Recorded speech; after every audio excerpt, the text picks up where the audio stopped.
शान्ताकारं भुजगशयनं पद्मनाभं सुरेशं विश्वाधारं गगनसदृशं मेघवर्णं शुभांगम् लक्ष्मीकान्तं कमलनयनं योगिधृध्यानगम्यं वन्दे विष्णुं भवभयहरं सर्वलोकैकनाथम् मेघश्यामं पीतकौशेयवासं श्रीवत्साङ्कं कौस्तुभोद्भासिताङ्गम् पुण्योपेतं पुण्डरीकायताक्षं विष्णुं वन्दे सर्वलोकैकनाथम्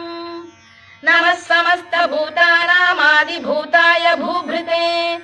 अनेकरूपरूपाय विष्णवे प्रभविष्णवे सशङ्खचक्रं सकिरीटकुण्डलं सपीतवस्त्रं सरसीरुहेक्षणं सहारवक्षस्थलशोभिकौस्तुभं नमामि विष्णुं शिरसा चतुर्भुजम् छायायां पारिजातस्य हेमसिंहासनोपरि आसीत्